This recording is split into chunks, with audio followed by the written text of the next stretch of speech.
What's up, guys? Today I'm going to talk about the new Korbanth MPP 2.0 kit that just kind of hit people's hands today. So I had all the innards and everything kind of ready to rock on this for the last couple weeks, hoping I could get it finished really fast so I could kind of show you guys and not just be showing you an empty basic hilt. So I'm going to do just kind of a little overview. I'm going to be honest, this is going to be kind of on the negative side of things, just because I've run into quite a few issues assembling this that irritate me, and so it's been kind of a frustrating assembly trying to get this thing done. So I'm going to tell you guys those things. So I don't want people to think that I don't like this hilt. I haven't even had it long enough or messed with it long enough to really not like it, but I am not particularly happy with it at this moment. So in some ways I feel like that's a good thing while everything's fresh in my mind. So just keep in mind I'm going to be overly negative. Let's kind of start at the bottom and work our way up. You've got sound vent holes in the bottom here, and like the Graflex kit, this bottom section can actually flip. So this threads into both halves, and then the same threading that's on the pommel or what's on the top half. So that's how you can flip it around. You've got holes, the 6 Empire Strikes Back holes here, and then the 7 A New Hope shorter grip holes down on this end that's now threaded in here. The typical, same as the Graflex, the 3M backed adhesive grips that are awesome. I love them. They're cake to assemble.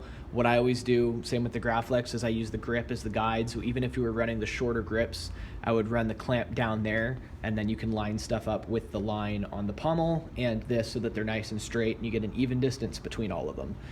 So far, I really like that. I had some issues with bubbling in the chrome on the bottom section. A couple of them got covered up by the grips. Mine wasn't super bad. Honestly, it was nothing compared to some of the finish issues that the Graflexes had, but just something that I'm gonna whine about. Moving on to the clamp, the clamp is really interesting because the bubbles aren't very solid, and I know that even with the Graflex it's kind of the same thing because the actual circuit cards are thicker. The bubbles are kind of a little more thin, but the clamp is interesting. And also with the Graflex, you know, there's the set screw to keep it from rotating. This doesn't have it, but it does have this plastic that acts more as like a friction, I guess, tightener. So I haven't had too many issues with it rotating, but for heavy dueling, it might without a set screw. And I actually took, I had an MPP clamp from the custom saber shop. I pulled the black sides off that. And then I also used the screw from that because it was a little longer, which puts it through the backside, which is a little more screen accurate. And then I took on the one that comes with the kit, it actually looks like it's enlarged on both sides, so you can't just push it out, or at least I couldn't easily. The one from the custom saber shop, I was able to just pop that pin out, remove the lever, and then put the pin back in. And so if you squeeze it and twist it, you can get it tight, and then it puts tension on that pin so it doesn't fall out. So I've done that to be more Empire Strikes Back screen accurate. I know there's a ton of guys planning on coming out with stuff for accuracy, but that was just something I was really glad I was able to do right off the bat. Like I said, the clamp's fine. It appears, I may be wrong, I haven't actually measured. The one from the custom saber shop actually looks like it's a slightly smaller diameter, so I wasn't able to use that clamp, which I was hoping to because it's got smaller, whatever you want to call these, so that it actually is tighter on the clamp card. But it's a slightly different diameter, so I'm wondering if this one is actually a millimeter or so oversized from what that clamp is for. I've been told they're both Parks designs. I don't know. So moving up, you've got the I don't know what you would call these, the slots with the stuff inside. I don't have the wires in yet. I don't know a ton about the MPPs, you know, the real flashes, so I'm not really sure what all that stuff is supposed to be, but it just looks really cool, and that's where you would put your wires for Empire Strikes Back. Now, starting to get to the stuff that really has pissed me off. This switch assembly, I originally was really excited because I'm not a big fan of clamp switches. I liked the fact that the bulb release section had the switch. That might suck for people that want to run 2 switches for like having you know, an auxiliary or a, you know, secondary blaster deflect and whatnot. For me running the Nano Biscotti, that was perfect. You might notice all the screws, it came with Allen screws. It came with the really, really shitty ones that came on the Graflex that seem to instantly strip out. And since there's already so many issues with the alignment of the outer shell and then the aluminum core, I just got rid of all of them. And I used the same slotted screws that I used on my Graflex clamp and above the glass eye. They're 440. I can't remember exactly what the length is, but they actually worked for 3 out of the 4 screws on this, which was awesome. So I've got one right here. And then, so here is the bulb release, I guess. Now you would think that that's the blade retention screw. It actually doesn't do jack shit. So that's a little disappointing because that would be a great blade retention screw. I don't see any reason, you know, originally this is what I thought was the blade retention screw, but that's actually the shroud retention. That's not the blade retention. This does absolutely nothing. This is the blade retention screw. The one that came with the kit wasn't even long enough.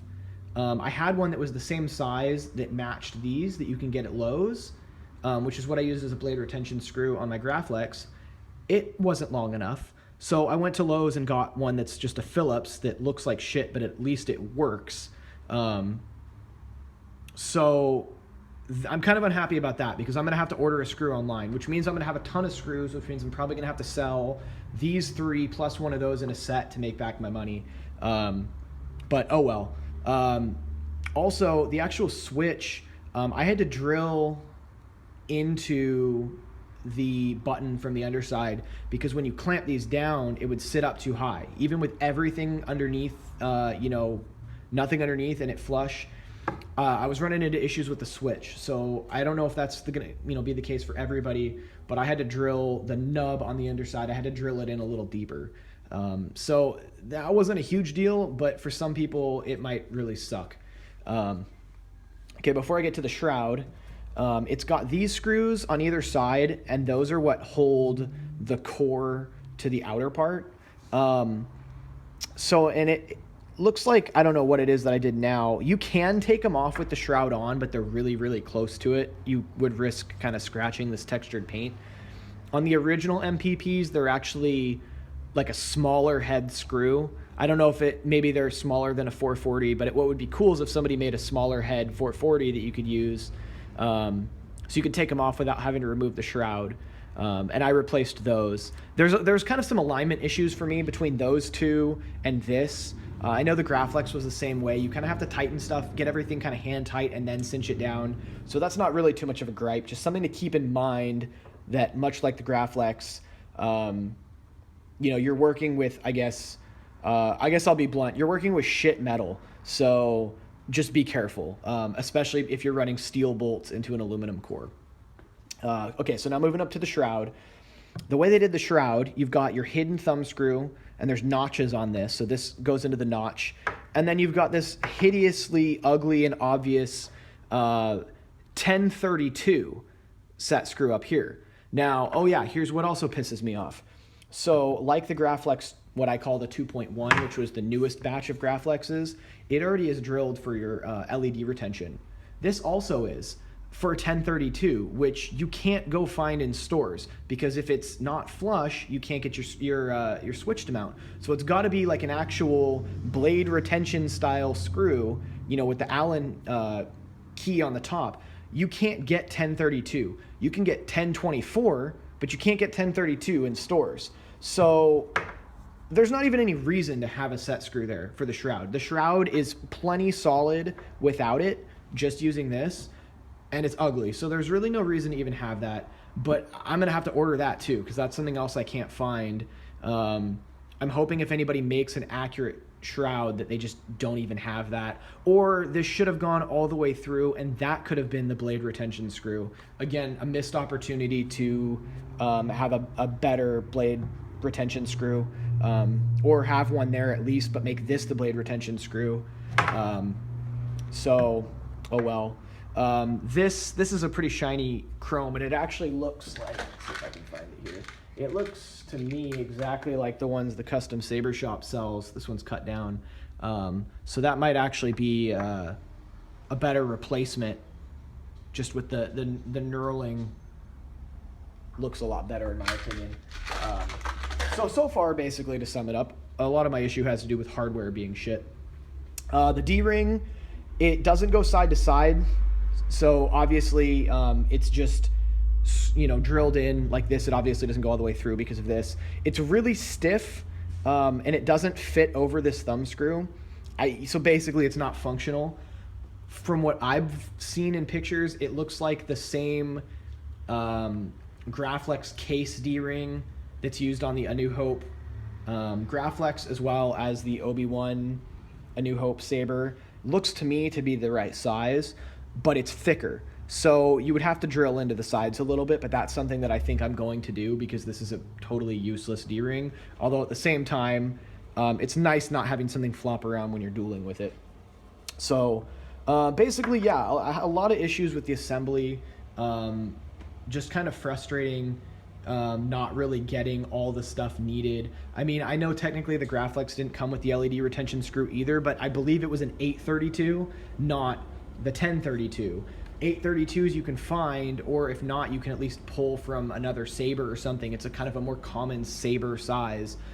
This 1032 is just not something, you know, that you can go out and get. So I'm gonna have to order several hardware bits before I can really get this done. So a little frustrating. As far as a chassis, nobody's developed one specifically for this yet, so I'm just using the 1.24 Goth 3D kind of universal setup. I'm running a Tricree with green for the Flash on Clash and then the dark red for the other two, and I absolutely love the color combo I've picked. I already said Nano Biscotti, and I'm running the Lord Blaco, the Form 2 Makashi font that I've kind of gone through and custom set up with the Vader training sounds, and then I'm also running Lord Blaco's Rogue One Vader font, just because the ignition sound on it is amazing. Other than that, the two sound pretty much the same. I'm running a premium speaker. I have a bass speaker that when there's a ready-made chassis, I'll swap in. Honestly, I'm a little disappointed in the sound.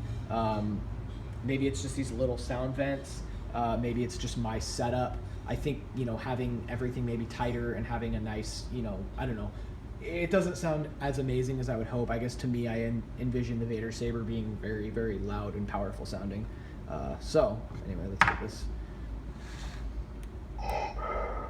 So this is the Rogue One setup. So let's see. So yeah, so this is the dark red. It looks pink on camera. I wish that I could show you what I'm seeing over the top of the camera, because I mean it is red. If you've ever thought a regular red looks pink, this absolutely to me does not. And then that flash on Clash does not even show up on camera. But it's super yellow and amber. I really like it. And then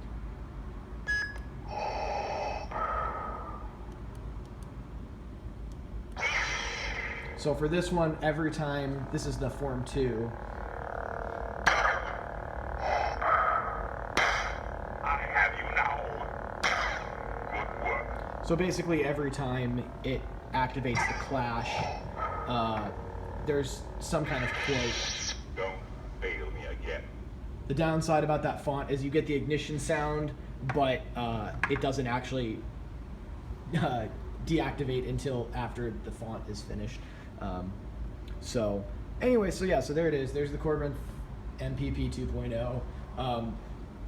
It pretty much, I could complain about it till the cows come home, and at the end of the day, it's really the only option until the Roman Empire MPP run, if that takes off. Like I said, I don't hate it. I don't even necessarily dislike it. I guess it's mostly because I ran into it blind, because this is kind of day one of people receiving their kits.